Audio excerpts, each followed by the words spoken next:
Next, Lección 24, the verb poner. Poner, to put or to place. So, ang poner ay isa sa pinaka-useful na Spanish verbs. Ang ibig sabihin nito ay to put or to place. Pero meron pa siyang ibang mga kahulugan. Mamaya malalaman nyo yan pagdating sa expressions. Ginagamit natin ito usually kapag may nilalagay tayo sa isang lugar, or nag-on ka ng device, or nagsiset up ka ng isang bagay. So, irregular form yung yo ng poner, no? Magiging pongo instead of pono. Pero yung sa ibang forms naman niya ay regular. So, ano ba ang conjugation ng verb na poner? Yo pongo. Tú pones. Él, ella, usted pone. Nosotros, nosotras ponemos. Vosotros, vosotras ponéis. Ellos, ellas, ustedes ponen. Pakibasa nga. Ano ba si Brad Mark? Brad Mark, pakibasa nga. Hello po ba, Darcy? Okay, go ahead. Okay. Yo pongo, Mhm, tú pones. mhm, Él, ella, usted pone. mhm, Nosotros as ponemos. mhm. Vosotros as ponéis. Ellos, ellas, ustedes ponen. Okay. So, some examples po ng poner. Yo pongo. Pongo mi teléfono en la mesa. I put my phone on the table. Nilalagay ko ang aking cellphone sa table or sa mesa. Tú pones, siempre pones tus llaves en el mismo lugar. You always put your keys in the same place. Él, ella, usted pone. Él pone música muy fuerte. So ginagamit natin yung poner rin for music. Poner música, it means mag-play. Mag-play ng music. He plays music very loudly. Nosotros, nosotras ponemos. Example, ponemos la mesa antes de comer. So, merong expression na poner la mesa, ang ibig sabihin ay ihanda ang table. We set the table before eating. Vosotros, vosotras ponéis. ¿Dónde ponéis los libros? Where do you all put the books? Y ellos, ellas, ustedes ponen. Ellos ponen atención en clase. So, pwede rin siyang to pay attention. Parang asarkaso, no? They pay attention in class. Pakibasa nga pong examples natin. Hermano Jondrel, por favor. Pongo mi teléfono en la mesa.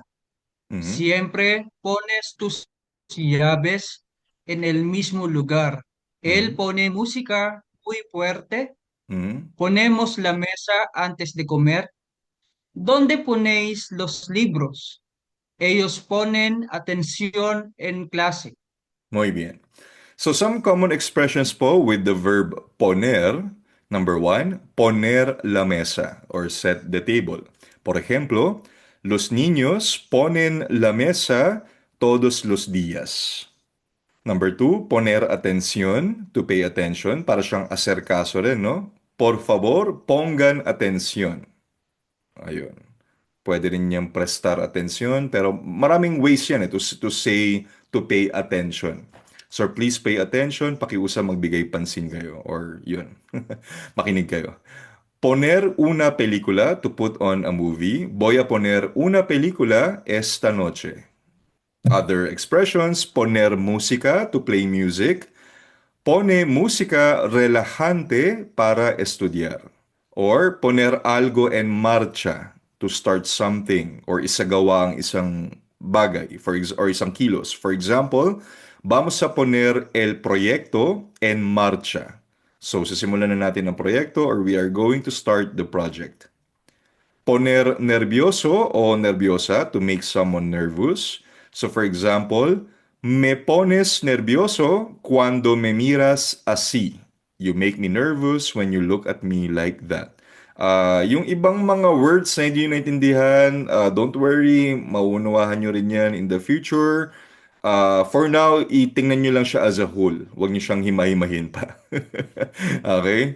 So, yan. Ilan yan sa mga expressions ng verb na poner.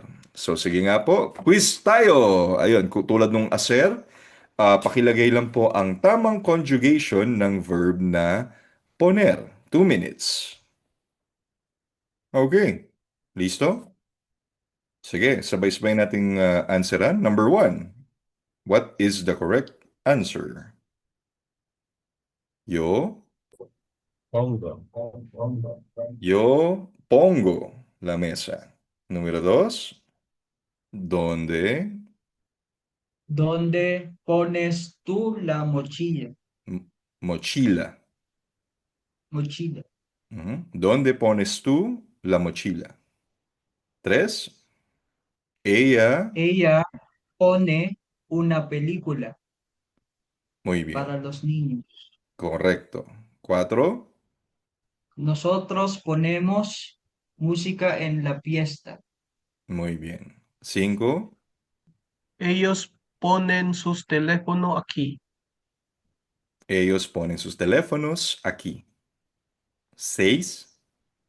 ¿Qué ponen? Ok. ¿Qué ponen ustedes en el refrigerador? 7. En España, ¿dónde ponéis? En España, ¿dónde ponéis vosotros las llaves? 8. Él no pone atención en clase. Él no pone atención en clase. 9. Pongo mis libros en mi mochila. Yo pongo mis libros en mi mochila. 10. Tú siempre pones excuses.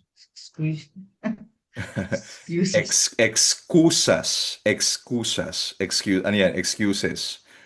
Tú siempre pones excusas. Okay? Sige nga, pakibasa. Nandiyan ba si Brad Mario? Brad Mario, pakibasa nga po. No me escucha. Adelante. Ok. Yo pongo la mesa. ¿Dónde pones tú la mochila? Ella pone una película para los niños. Ujú, Nosotros ponemos música en la fiesta. ujú. Ellos ponen sus teléfonos aquí. Ujú. ¿Qué ponen ustedes en la refrigerador? En el refrigerador. Refrigerador. En España, ¿dónde ponéis vosotros las llaves? Él no pone atención en clase. Yo pongo mis libros en mi mochila.